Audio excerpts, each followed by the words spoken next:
할렐루야. 우리 평안인사 같이 한번 나누시겠습니다. 사랑합니다. 축복합니다. 네, 오늘 성가대 찬양 너무 좋았어요. 개인적으로 또 좋아하는 찬양인데 여러분 이 찬양 아시죠? 세계적으로 유명한 찬송입니다. 때 저물어 날 저물어 갈 때라는데 인생의 뒤안길을 좀 되돌아볼 수 있는 그런 찬양인데 오늘 남성 우리 저음 파트가 너무 좋았어요. 누가 또 들어왔나 싶었더니만 들어오신 분들 없는데 너무 좋았습니다. 은혜가 참 많이 되었어요. 여러분 인생을 살다 보면 지난날의 또한 삶을 또 되돌아보면 인생에 참 많이 후회되어지고 좀 아쉽게 여겨지는 인생의 어느 한 시점이 있습니다. 그때 왜 그랬을까? 또 많이 그때 좀 내가 이렇게 했으면 어땠을까라고 많이 후회되어지는 그런 인생의 어떤 시점들이 있습니다. 특별히 자녀와의 관계가 이런 그렇습니다. 바쁘게 살다 보니 어느덧 자녀들은 다 커버렸고 그래서 이제 소원해지는 어떤 관계를 부모들이 이제 경험할 때가 있죠. 여러분 자녀에 대해서 오늘 좀 함께 이야기를 좀 나누려고 합니다. 그것은 자녀인 우리의 문제이고 또 우리 또한 자녀 가정의 또한 이야기이기도 합니다. 자녀들에 대해서 알려진 말 가운데 자식 자랑 함부로 하지 말라라는 말이 있어요. 이것은 내가 자랑했던 그 자식이 어떻게 변할지 모른다는 거예요. 그렇게 자랑했던 그 말이 오히려 독이 돼가지고 오히려 부끄러움을 당하는 일이 일어나기 때문에 자식 자랑 함부로 하지 마라 뭐 그런 말이 있어요. 또 가지 많은 나무 바람 잘 날 없다라는 말도 있습니다. 가지가 많으면 잎이 많겠죠. 그러면 작은 바람에도 나무가 흔들리는 것처럼 자녀를 많이 둔 가정에 그 부모의 근심이 떠날 날이 없다. 이것을 빗대어서 가지 많은 나무 바람 잘 날 없다. 근데 여러분 지금 인구 정책에 비례해서 이 말은 이제 사라져야 될 것 같아요. 가지가 너무 없어서 지금 인구 절벽이라 여러분 오늘 다윗의 가정 이야기를 좀 나누려고 합니다. 오늘 저의 또 여러분의 가정 이야기도 하죠. 여러분 다윗은 신앙인으로서 정말로 하나님의 마음에 합한 사람입니다. 성경도 하나님께서 다윗에 대해서 내 마음에 합하였다라고 그렇게 이야기를 했죠. 늘 신실하게 정직하게 하나님 앞에 섰던 사람이 다윗이었습니다. 수많은 시편을 짓고 하나님께 찬양하며 그렇게 정말로 믿음의 사람이 다윗입니다.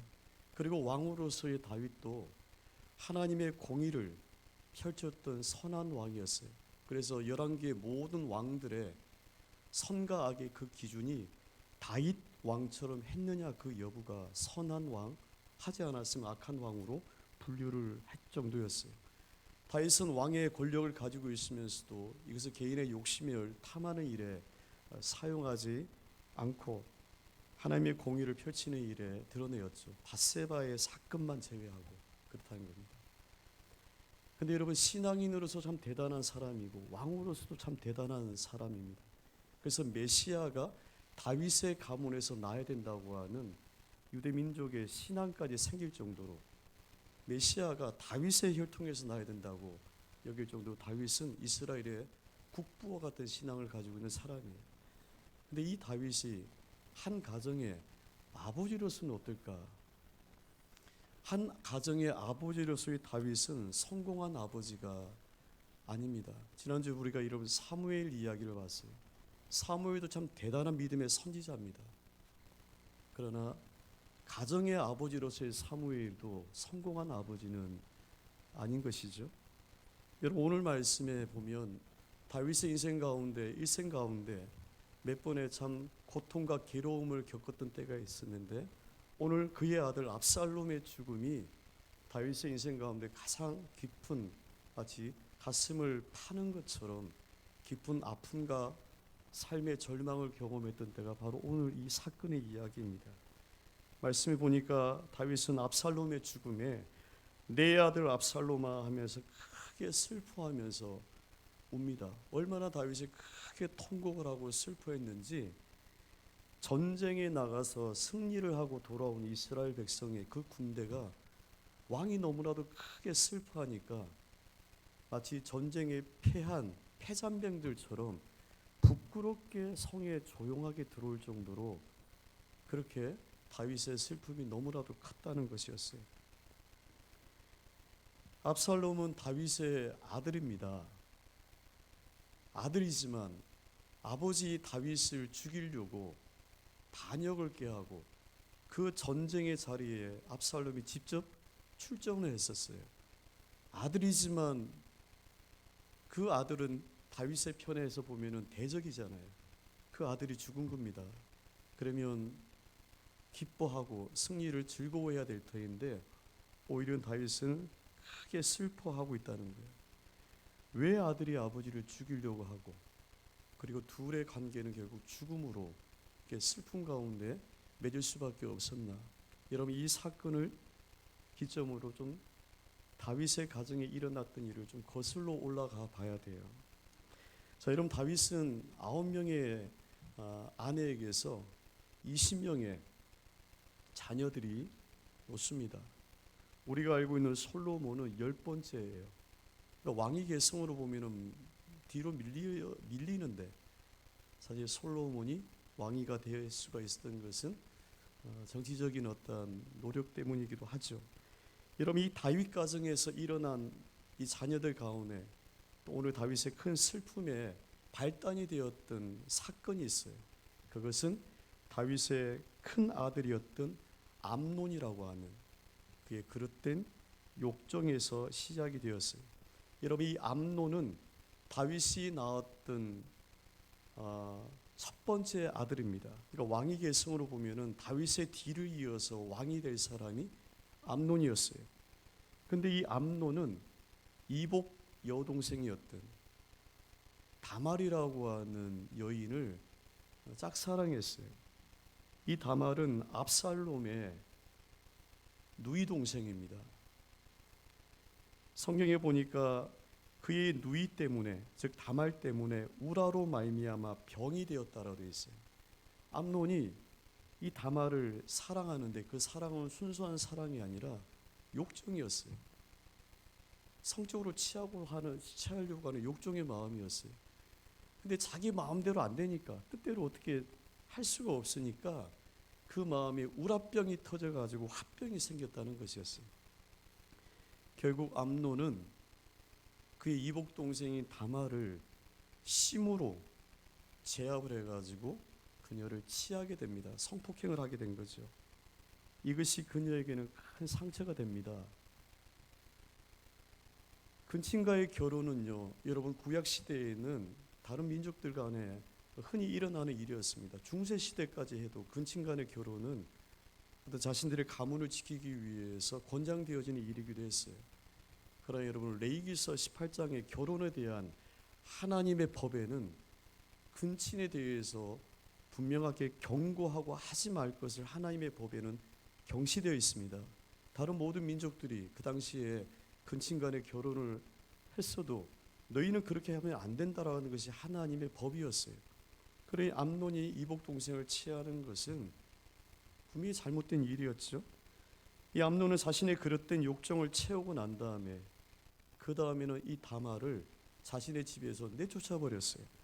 성경에 보니까 암논이 그를 심히 미워했는데, 즉 다말을 미워했는데 이제는 그 미움이 전에 사랑하던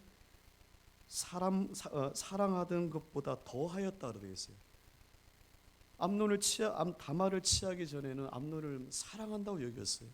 근데 그녀를 취하고 나니까 이제는 막 미움이 더 일어나가지고 그녀를 자신의 집에서 내쫓아 버렸어요. 다말의 입장에서는 인생이 무너지는 일이잖아요.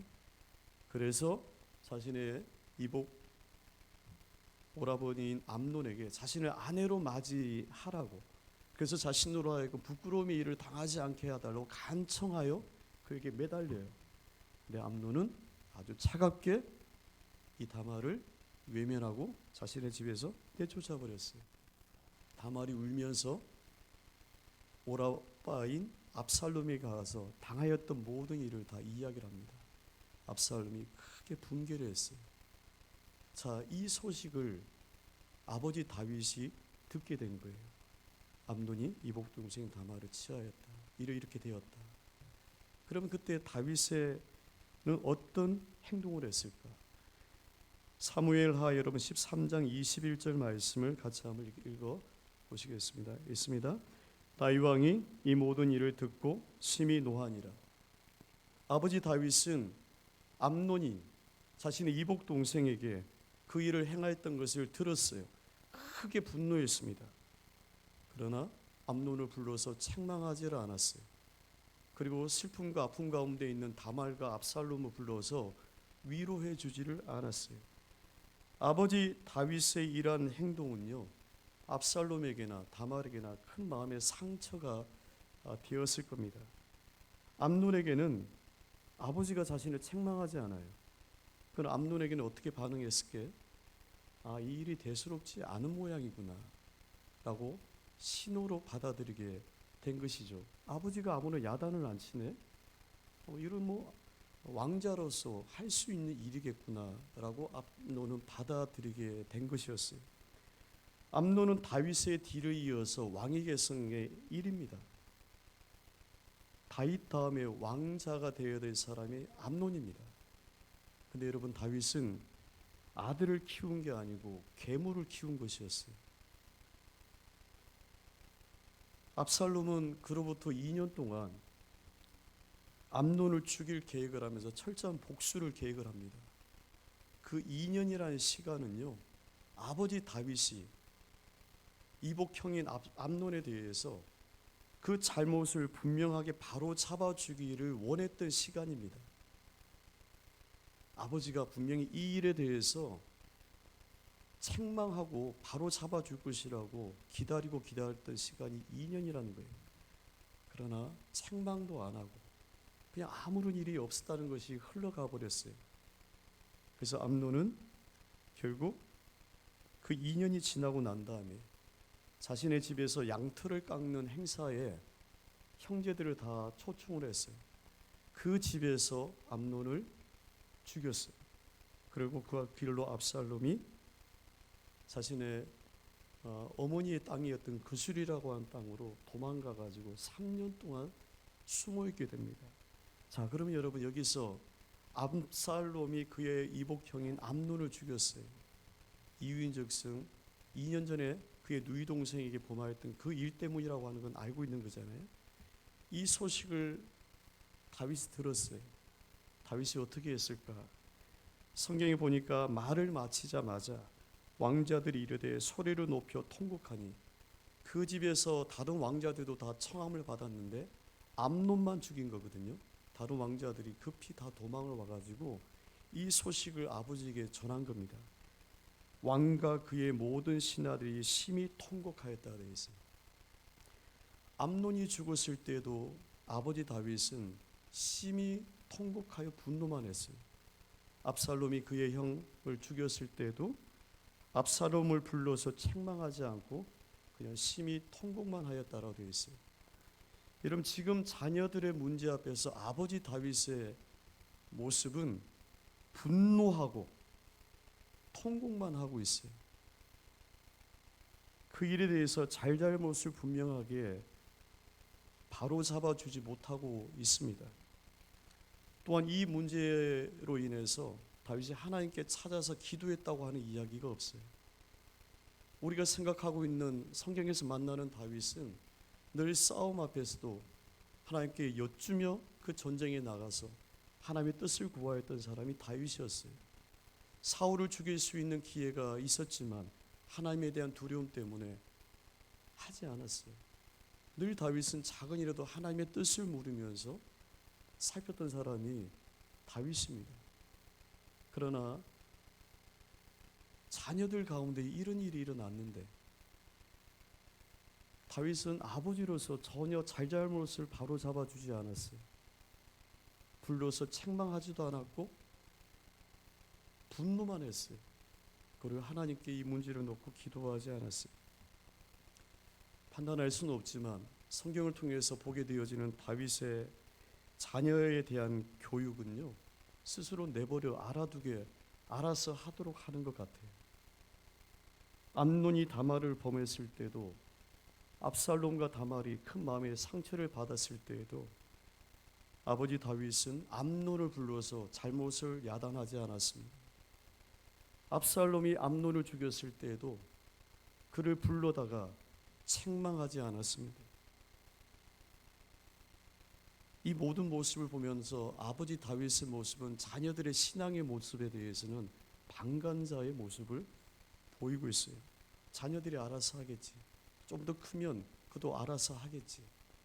그 알아서 한다고 놔두었던 그 모습이 이복 동생을 간음하고 형을 죽이고 그런 일이 일어나게 되었던 거죠.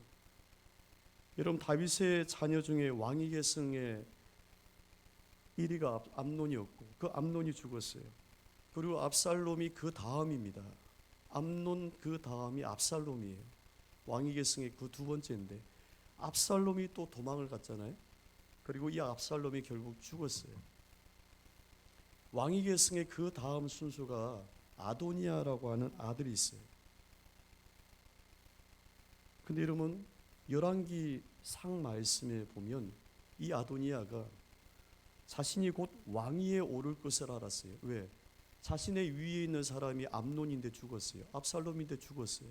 그래서 왕위 계승의 순으로 보면 아도니아라는 사람이 자기가 곧 왕이 될 것을 안 거죠.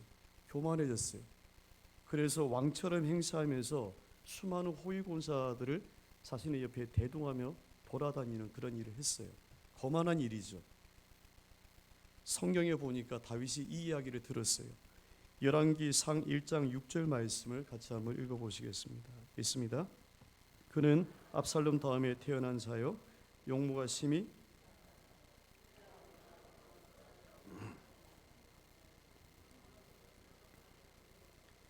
그는 바로 아도니아를 얘기합니다. 압살롬 다음에 태어난 자라 왕위 계승의 그 다음 순서입니다. 암논도 죽었고 압살롬도 죽었어요. 이제 순서로 보게 되면 아도니아라는 사람이 왕위 계승을 받아요. 그래서 그는 마치 왕이 된 것처럼 수많은 군사를 대동하고 그렇게 왕 행세를 하고 있었다는 것이었어요. 근데 말씀해 보니까 이 이야기를 들었어요. 근데 말씀해 보니까 이상한 것은 그의 아버지가, 즉 다윗이 아도니아에게 너가 어찌하여 그리하였느냐라고 한 번도 그에게 섭섭한 일을 한 적이 없다고 되어 있어요. 말씀 보니까 그를 섭섭하게 한 일이 없다고 하는 이 말은 야단하지 않았다는 거예요. 훈계하지 않았다는 거예요. 누가요? 아버지 다윗이 자식 문제에 대해서 훈계하거나 야단하지 않았다는 것이었어요. 이런 가정에서 부모는요, 양육자이죠. 자녀가 사회의 한 일원으로 건강하게 자라날 수 있을 때까지, 결혼은 결국 그 부모에서 독립하는 거잖아요. 자라날 때까지 교육과 양육의 모든 것을 부모가 책임을 져야만 됩니다. 또한 부모는 가정에서 신앙의 인도자입니다. 교육에 있어서 반드시 있어야 될 것이 잘잘못에 대한 훈계입니다. 잘한 것에 대해서는 칭찬해 주어야 되고 보상을 주어야만 됩니다. 그러나 잘못한 일에 대해서는 바로 잡아 주어야만 됩니다. 만약 그것에 대해서 분명한 신호를 주지 못하면 암논이 자신의 이복 동생을 범했어도 아버지 다윗이 야단하지 않았기 때문에 아무런 일이 없는 것처럼, 대수롭지 않게 여기는 것처럼 그렇게 된다는 거죠.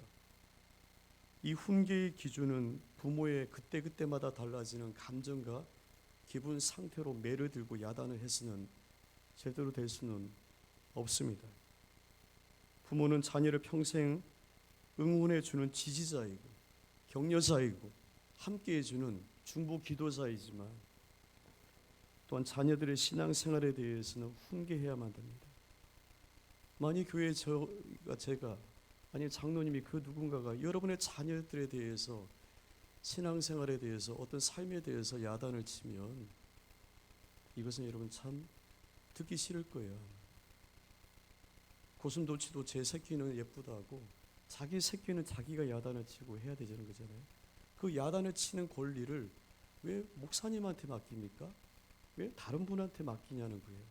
그것은 책임을 전가하는 일입니다. 부모도 야단치지 못하는 자식을 어떻게 목사인 제가 야단을 칩니까? 어떻게 장로님이, 권사님이, 학교 선생님이라고 야단을 칠 수가 있겠어요? 여러분, 하나님이 엘리 제사장을 책망하실 때 사무엘상 말씀에 보니까 그 책망의 내용이 있어요. 왜 하나님께서 엘리 제사장을 폐하셨는지, 아들이 제사장 직분을 제대로 감당하지 못했기 때문이다. 맞습니다. 근데 그 이면에 하나님께서 엘리에게 하시는 말씀이 있어요. 내 아들들을, 즉 엘리에게 하시는 말씀입니다. 너의 아들들을 나보다 더 중히 여겨 내 백성 이스라엘이 드리는 가장 좋은 것으로 너희들을 살찌게 하였다. 하나님이 엘리에게 하신 말씀이 너는 나보다 너의 아들을 더 귀중하게 여기는구나 라는 것이었어요. 제사장으로서 제사장으로 하지 말아야 할 일을 홈리와 비느하스가 범한 거잖아요. 그러면 아버지인 제사장을 어떻게 해야 돼요? 자식을 불러다가 따끔하게 야단을 치고 혼두루멍을 내야 되는 거잖아요. 그런데 그렇게 하지 않았다는 거예요. 너는 나보다 너의 자녀를 더 중하게 여겼다는 거예요. 그 표현이 그거예요. 자식이 무서웠는지, 아니면 잔소리를 하면 부모와 자녀 간의 의가 깨어지는지, 그래서 자녀의 잘못에 대해서 알아서 하겠거니 하고 내버려 두었다는 것이었어요. 여러분, 신앙의 훈계는 결코 잔소리가 아닙니다. 잔소리로 사람이 변화되지 않기 때문에 그런 거죠. 그래서 부모의 훈계는 때를 잘 맞춰야 되고 상황이 분명해야만 됩니다. 그것은 하나님의 말씀으로 부모가 훈계하지 않으면 안 되는 것이겠죠. 엘리 제사장도 아들의 잘못에 대한 이야기를 들었어요. 엘리도 들었어요. 아버지 때문에. 근데 그래서 엘리도 훈계하지 않은 게 아닙니다. 사무엘상 말씀 보니까 그가 두 아들을 불러놓고 이렇게 얘기해요. 내 아들아, 그리하지 말아라. 내게 들리는 소문이 좋지 아니하니 너희가 여호와의 백성으로 범죄하게 하는도다. 이렇게 했어요. 엘리도 두 아들을 불러놓고 너희가 하나님의 제사장으로서 이 일이 올바르지 않다라고 야단을 했어요. 그러나 그것이 강하게 지속적이지 않았다는 거죠. 홈리와 비느하스는 이 아버지 엘리의 말을 듣지 않았습니다. 성경에 보니까. 근데 여러분, 더 놀라운 것은 뭐냐면 성경이 이 홈리와 비느하스가 두 아들이 아버지 엘리의 말을 듣지 않았던 이유가 기록이 되어 있어요. 그들이 즉 홈리와 비느하스가 자기 아버지의 말을 듣지 아니하였으니 이는 여호와께서 그들을 죽이기로 뜻하셨습니다. 여러분, 무슨 말씀 아닌가요? 홈리와 비느하스 두 아들이 아버지 엘리가 하는 훈계를 안 들었다는 거예요. 왜 안 들었나? 하나님께서 이 두 자녀를 죽이기로 작정하여 했기 때문에 아버지의 훈계를 들을 수 있는 길을 닫아버렸다는 겁니다. 여러분, 들을 귀가 있는 사람이 복되다고 하는 말씀을 기억하시기를 바랍니다. 말씀을 들을 때에 그것이 여러분 나에게 주시는 하나님의 음성으로 듣고 돌이키는 자에게 복이 있는 거죠. 부모의 훈계도 마찬가지, 신앙 안에서 모든 훈계도 마찬가지입니다. 그 훈계를 듣지 않고 길을 닫아버리는 것은 하나님께서 두 아들을 죽이기로 작정하셨다는 거예요. 그래서 아버지 훈계를 안 듣는다는 거예요. 말 안 듣는 자식들이 있어요. 말 안 듣는 자식들이 있습니다. 도무지 말을 해도 안 들어요. 머리가 굵어졌기 때문에 뭐 그럴 수도 있겠지. 그럼 우리가 이 말씀으로 빗대어서 보면은 부모된 입장은 두려운 거예요. 하나님께서 내 자녀를 혹 버리시지 않으셨을까? 부모가 말을 해도 신앙으로 경책해도 내 자녀가 안 들어요. 그럴 때도 있겠지만 한편으로 마음이 두렵고 무거워지는 거죠. 하나님께서 홈리와 비느하스 두 자녀도 말을 듣지 않게 하셔서 제 마음대로 가게 하셔서 결국 심판하셨는데 하나님이 내 자녀는 그렇게 하지 않으실까? 내 자녀라고 해서 뭐 다를 게 있을까? 목사의 자녀라고 해서 뭐 다를 게 있어요? 장로님의 자녀들이라고 해서 뭐 다를 게 있나요? 권사님의 자녀들이라고 해서 믿음 안에 잘 큽니까? 내 자녀라고 해서 홈리와 비느하스처럼 하나님께서 심판하지 않을 이유가 어디 있냐는 거예요. 그래서 마음이 무거운 거예요.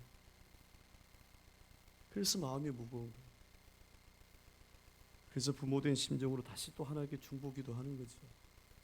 하나님, 제 자녀가 하나님의 뜻을 분별할 수 있도록 도우시고 제가 그것을 바르게 훈계하여 깨우치지 못하였다면 하나님 저에게 알게 해달라고 부모된 저희가 기도할 수밖에 없어요. 여러분, 그럼 다윗이 자녀들을 사랑하지 않았을까? 다윗이 전혀 사랑하지 않았기 때문에 모든 자녀들의 이야기를 들을 때마다 그냥 알아서 하겠거냐고 방치해 두었을까?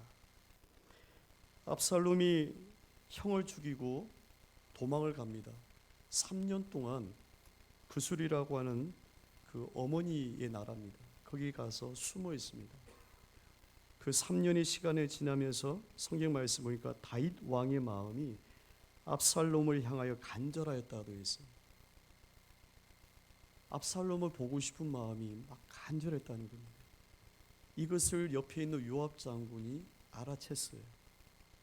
다윗이 직접 명의해서 데리고 올 수도 있는데 이걸 안 한 것이었어요. 그리움만 계속 쌓여 있었어요. 요압 장군이 이것을 알고 다윗을 중지해서 그술 땅에 피하여 도망가 있는 압살롬을 데리고 와요. 3년 만에 예루살렘으로 오게 됩니다. 얼마나 기뻤겠어요, 압살롬이. 아버지가 나를 용서하시는구나 라고 알고 기쁜 마음으로 3년 만에 예루살렘에 왔겠죠. 근데 여러분, 다윗의 모습이 이해가 되지 않는 것이 있어요. 사무엘하 14장 24절 말씀 함께 보시겠습니다. 있습니다. 왕이 이르되 그를 그의 집으로 돌아가게 하여 내 얼굴을 볼 수 없게 하라매 압살롬이 자기 집으로 돌아가고 왕의 얼굴을 보지 못하였다. 3년 만에 도망가 있던 압살롬을 왕이 허락해 줬기 때문에 예루살렘으로 온 거예요. 압살롬은 기뻤겠죠. 아버지가 나를 용서하셨겠구나. 자기 잘못도 아니까 도망간 거 아니겠어요. 언제 부를까 책망이라도 받았으면 좋겠다라고 아마 압살롬은 생각을 했을 거예요. 그 기간이 3년이 지난 거예요. 왔어요. 근데 말씀해 보니까 집으로 돌아가라는 거예요. 내 얼굴을 보지 못하게 하라라고 되어 있어요. 이런 경우가 여러분 또 어디에 있을까요? 예루살렘에 같이 있지만 2년 동안 다윗의 얼굴을 그렇게 보지 못합니다. 2년 동안 예루살렘에 와 있는데도 2년 동안 다윗이 얼굴 만나주기로 허락하지 않았어요. 자, 여러분 3년 동안 아버지를 피해서 도망가 있었어요. 아버지가 오라고 해서 왔어요. 근데 아버지가 아들 만나기를 원하지 않아서 2년 동안 총 5년 동안 압살롬이 아버지 얼굴을 그토록 보기를 원하였지만 보지를 못했어요. 압살롬은 아버지 다윗에 대한 그리움을 5년 동안 가졌지만 얼굴을 보지 못했어요. 나중에는 요압 장군의 밭에 압살롬이 불을 놓아버렸어요. 그래서 요압 장군의 중재로 또 다윗 왕에게 가서 5년 만에 다윗의 얼굴을 만나게 돼요. 아버지에 대한 그리움은 이제 증오와 분노로 바뀝니다. 그리고 4년 동안 압살롬이 철저하게 계획을 짜가지고 모든 이스라엘 백성들의 마음을 훔치게 됩니다. 그래서 그가 반역을 하게 되어지고 다윗 편에 있던 수많은 장수들과 사람들이 압살롬 편에 서게 되어지는 일이 일어나요. 그래서 압살롬이 예루살렘에 들어왔을 때 다윗은 급히 도망갈 수밖에 없는 그런 처지가 되었던 거죠. 아버지 다윗을 향한 압살롬의 마음은 결국 분노와 증오가 되었고 아버지를 죽이려고 전장에까지 나가는 상황이 되어버렸던 것이죠. 여러분, 왜 다윗이 그랬을까? 왜 다윗은 암논을 책망하지 않고 압살롬을 책망하지 않고 그가 예루살렘에 왔는데도 그를 만나기를 원하지 않았을까? 다윗은 압살롬이 정말로 죽기를 바랬을까? 다윗의 군대도 나가서 압살롬의 군대와 싸울 때에 다윗은 신신당부했어요. 요압 장군에게 내 아들 압살롬을 나를 봐서 편하게 갈 수 있도록 대해달라고 얘기했어요. 죽이지 말라는 것이었어요. 그리고 오늘 전장에서 승리의 소식이 올려왔을 때도 제일 먼저 물어봤던 말이 승리했냐 이겼냐는 물음이 아니었어요. 내 아들 압살롬이 잘 있느냐 이걸 물어봤어요. 여러분, 다윗은 압살롬이 죽기를 바라지 않았습니다. 그를 정말로 사랑했어요. 오늘 말씀도 보니까 내가 대신해서 너를 위하여 죽었더라면 라고 소리를 높여서 울어요. 저는 이것은 다윗의 진정한 아버지의 마음이랍니다.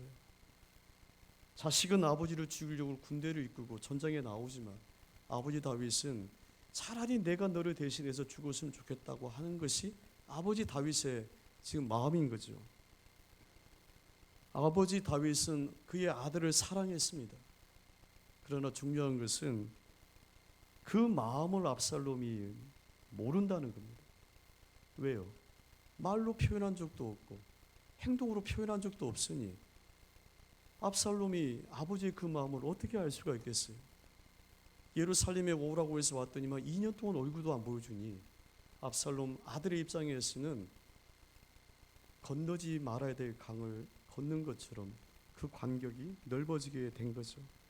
다윗의 마음은 그것이 아니었을 겁니다. 나는 정말 너를 사랑한다라고 하는 것이 다윗의 마음이었을 거예요. 그래서 압살롬의 전쟁의 소식에 잘 부탁한다고 군대를 나가는 요압 장군에게 부탁할 정도로 사기가 떨어지는 일이잖아요. 부탁을 하고 돌아왔을 때도 압살롬의 죽음에 그렇게 대성통곡하면서 울 정도로 압살롬의 죽음을 슬퍼하고 그를 사랑했어요. 그러나 그것을 압살롬이 모른다는 거예요. 우리는 자녀들을 사랑해요. 우리 부모님들을 사랑합니다. 그러나 몰라요. 말을 한 적도 없고 행동으로 제대로 그것을 표현한 적도 없어요. 잘못에 대해서 부모로서 무엇이 잘했다고 하는 것을 경책해 줘야 되고 잘한 부분에 대해서 이야기를 해 줘야 되는데 어릴 때도 마찬가지고 어른들도 마찬가지입니다. 자녀는 다 큰 어른이거든요. 자식입니다. 부모로부터 끊임없이 지지를 받고 싶어요. 다 컸어도 아이고 사랑한다 이 말 한마디에 하루의 모든 피곤함이 다 자녀는 사라져요. 내가 널 위해서 기도한다 이 말 한마디에 덩치 큰 자식이 그렇게 기뻐합니다. 새벽마다 너 위해 기도하고 있다. 너 자녀 위해서 기도하고 있다. 이 말 한마디에 여러분 자녀된 입장은요 그냥 듣고 한 귀로 흘러가는 것처럼 보여도요 알지 않습니다. 엄마가 나 위해서 기도하고 있구나. 부모님이 나 위해서 기도하고 있구나. 그때는 표현을 안 해도요 그 마음은 얼마나 기쁜지 몰라요. 자녀들도 마찬가지예요. 부모가 끊임없이 사랑을 이야기하고 지지를 해주지만 부모도 자녀에게 사랑한다는 말 듣고 싶어요. 사랑한다는 말을 부모님에게 자녀들을 통해서 부모는 듣고 싶어요. 다 커가지고 이제 쑥스럽다고 얘기를 못하고 그렇게 여러분 시간이 지나가고 있잖아요. 그러다가 임종의 자리에 병상의 자리에서 엄마 아빠 사랑해요. 미안해요. 비로소 그때 해야 될 말을 지금 하면 얼마나 좋을까. 다윗의 그의 아들 압살롬이 죽었을 때 다윗이 통곡을 하며 웁니다. 이 다윗의 눈물은 아버지로서 때늦은 눈물입니다. 우리에게도 크게 후회하기 전에 우리도 눈물을 흘리기 전에 그런 일을 겪지 않아도 되는 일이 우리 가정 안에서 자녀들에게서 있습니다. 뒤로 미뤄두어도 좋을 일이 있고 뒤로 미뤄두어 좋지 않는 일이 있거든요. 이 두 가지 일을 하나님께서 우리에게 분별할 수 있도록 지혜를 주셔야만 됩니다. 뒤로 미뤄두어 더 고민하고 살펴야 될 일이 있고 그러나 당장 주님 주시는 마음 안에서 그것을 말하고 해결해야 되는 그런 일들이 있습니다. 하나님께서 우리에게 지혜를 주시기를 기도하는 거죠. 부모된 우리로서 자녀된 우리에게 하나님께서 지혜를 주셔서 인생의 더 늦은 때에 후회하지 않도록 아들의 이름을 부르며 딸의 이름을 부르며 누구의 이름을 부르며 슬퍼하지 않도록 하나님께서 함께해 주시기를 기도합니다.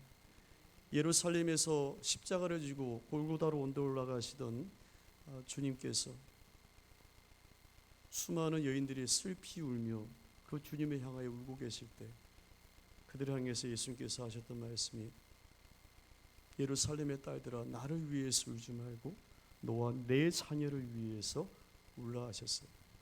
오늘 우리의 가정과 자녀들을 여러분 한번 돌아봅니다. 어려운 가정에서 자녀들이 잘 성장해 준 것, 부모로서 뭐 크게 해준 것은 없는데도 잘 자라준 것, 믿음 생활 또 잘하고 있는 것, 얼마나 큰 기쁨인지 몰라요. 감사하죠.